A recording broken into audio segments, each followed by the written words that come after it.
passion Dhammo na panin Swata chay na din To zay su hình so Tang ton vung zay su so Van mi băng hình nên ninh Van lê lê ya tang câu ba vung Sẽ nêu ra lấy tung So vang y hay dòng Ghen coi coi và vui Tàu dây su gùng na Tang ton vung dây su so Van mi băng hình nên ninh Van lê lê ya tang câu ba vung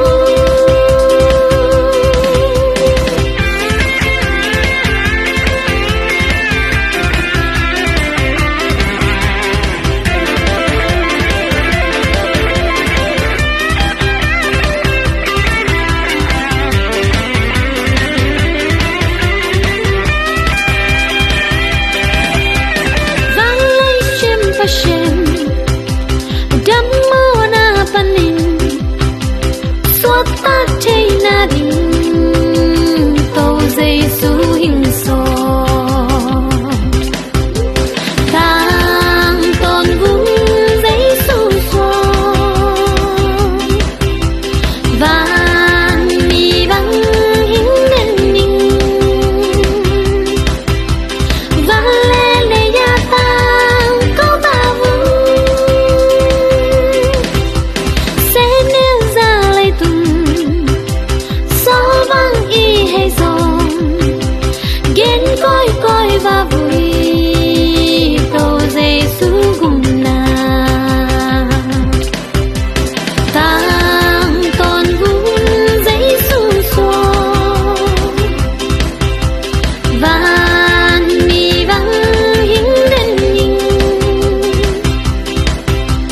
Van lê lê ya tang câu ba vung Tang ton vung dây su so Van mi băng hình nên ninh Van lê lê ya tang câu ba vung Van lê lê ya tang câu ba vung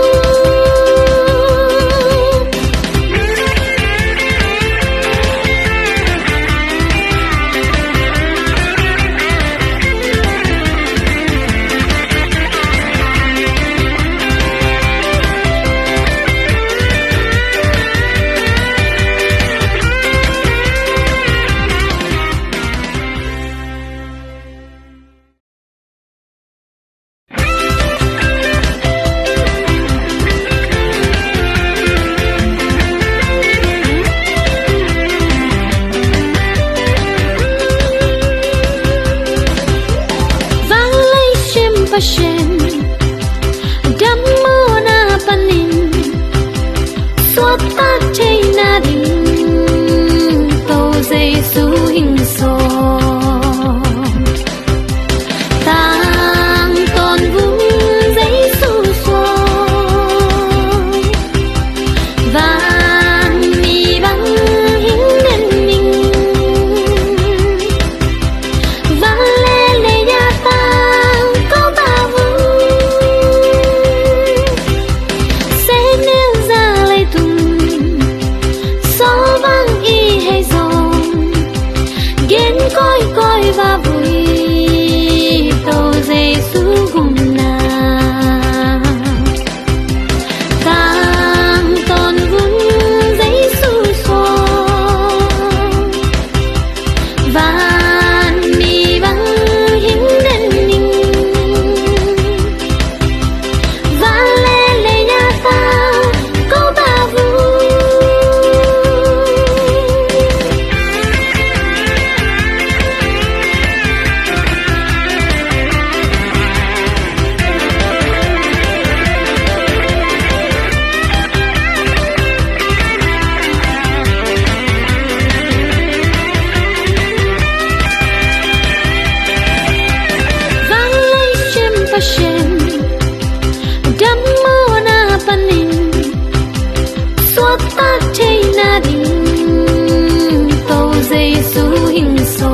passion Dhammona panin Swata chaina ding To zay su hing so Tang ton vung zay su so Van mi bang hing den ning Van le le ya tang có ba vung Sẽ nêu ra lấy tung Gió vang y hay dòng Ghen coi và vui Tàu dây su gùng na Tang ton vun dây su so Van mi bang hing den ning Van le le ya ta có ba vui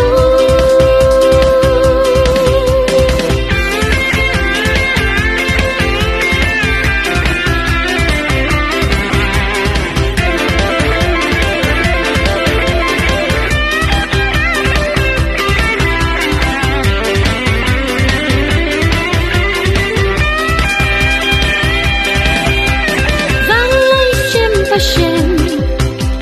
Dhammona panin Swata chaina ding To zay su hing so Tang ton vung zay su so Van mi bang hing den ning Van le le ya tang có ba vung Sẽ nêu ra lấy tung Gió vang y hay dòng Ghen coi và vui Tàu dây su gùng na Tang ton vung dây su so Van mi bang hing den ning Van le le ya tang có ba vui Tang ton vung dây su so Van mi bang hing den ning Van le le ya tang có ba vui Van le le ya tang có ba vui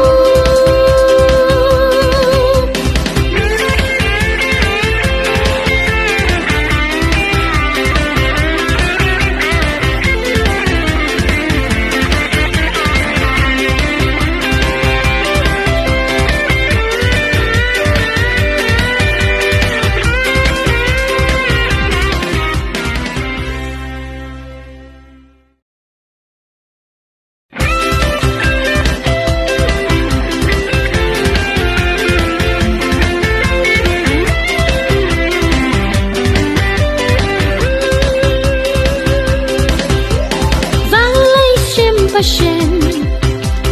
Dhammona panin Swata chaina ding To zay su hing so Tang ton vung dây su so Van mi bang hing den ning Van le le ya tang có ba vui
đam